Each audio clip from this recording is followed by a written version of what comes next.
স্রোতের উপরে পেছন থেকে হামলা করে এবার নীলুকে নিয়ে ঘটনাস্থল থেকে পালিয়ে যেতে সক্ষম হলো কোয়েল। হ্যাঁ বন্ধুরা, ভিডিওতে লাইক দিয়ে দেখতে থাকুন। ঘটনাস্থলে যখন স্রোতের সাথে হাতাহাতি হতে থাকে নীলু ঠিক সেইটাকে টের পাওয়া মাত্রই কোয়েল পেছন থেকে গিয়ে স্রোতের মাথায় তীব্র একটা হাতড়ার সাহায্যে বাড়ি দিয়ে যখন স্রোতকে অচেতন অবস্থায় ফেলে রাখে, ঠিক সেই মুহূর্তে কোয়েল নীলুকে বলতে থাকে যে নীলু, দেখছো কি তাকিয়ে? ওকে না বাঁচিয়ে এখন যত শীঘ্র সম্ভব চলো, আমাদেরকে এখান থেকে পালাতে হবে, কারণ আমার কাছে খবর আছে এখানে আগে থেকে ওরা জানতে পেরে গিয়েছে যে আমরা এখানে আসবো, তার জন্য ওরা আমাদের জন্য ফাঁদ পেতে রেখেছে, যে কোনো মুহূর্তে এখানে পুলিশ চলে আসতে পারে।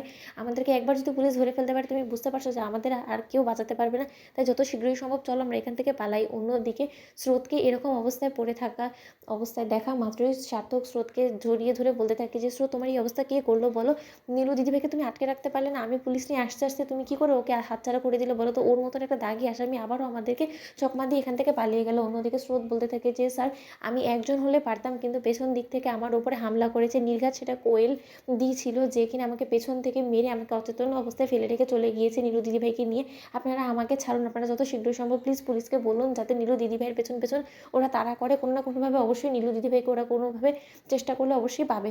অন্যদিকে পুলিশ বলতে থাকে যে দেখুন ম্যাডাম, আপনি যত শীঘ্রই সম্ভব আপনি আপনার চিকিৎসা করানো শুরু করুন, আমরা ওনাকে দেখছি, আমরা যেভাবেই হোক না কেন প্রয়োজনে পাতাল খুঁড়ে হলেও নীলু এবং কোয়েলকে আমরা ধরবই। ওনারা কি মনে করেছে ওনারা একের পর এক অপরাধ করে এরকম করে আমাদের সকলকে চকমা দিয়ে পালিয়ে যাবে আর আমরা তাদের অবধি পৌঁছতে পারবো না? সেটা কোনো মতেই না। আইনের হাত অনেক লম্বা, আর আইনের চোখকে ফাঁকি দেওয়া অতটাও সহজ না। অন্যদিকে সার্থক স্রোতের যখন ব্যান্ডেজ করতে থাকে, ঠিক সেই সময় স্রোত বলতে থাকে যে আচ্ছা স্যার, আমার উপরে হামলা করতেও যখন নীলু দিদিভাইয়ের একবার হাত কাঁপলো না, তাহলে আপনি নিশ্চয়ই বুঝতে পারছেন যে নীলু দিদিভাই কতটা আসামিতে পরিণত হয়েছে। ওর মতন একটা দাগি আসামি যতক্ষণ পর্যন্ত না হাজতে ঢুকছে ততক্ষণ পর্যন্ত আমাদের এরকমই আতঙ্কে থাকতে হবে। আর এখন তো আমার বড্ড বেশি টেনশন করছে রাই দিদিভাইকে নিয়ে। ও যতক্ষণ পর্যন্ত এই হসপিটালে থাকবে ততক্ষণ পর্যন্ত আমি আমার দু চোখের পাতা এক করতে পারবো না। অন্যদিকে সার্থক স্রোতকে বলতে থাকে যে স্রোত, আজকে তুমি এত বড় একটা রিস্ক নিয়েছো, যদি কোনো মতে তোমার কোনো ক্ষতি হয়ে যেত তাহলে আমি কী নিয়ে বাঁচতাম, কাকে নিয়ে আমি বাঁচতাম বলো? অন্যদিকে স্রোতকে পুলিশ এসে বলতে থাকে যে দেখুন, ওনাদেরকে তো ধরতে পারিনি, কিন্তু আপনি একদম টেনশন করবেন না, আমরা আমাদের মতো করে চেষ্টা লাগিয়ে যাচ্ছি, আমরা আমাদেরকে সোর্সদেরকে খবর দিয়ে ফেলেছি, যত শীঘ্র সম্ভব তাদেরকে আমরা অ্যারেস্ট করে ফেলতে পারবো, শুনে আপনি একদম টেনশন করবেন না।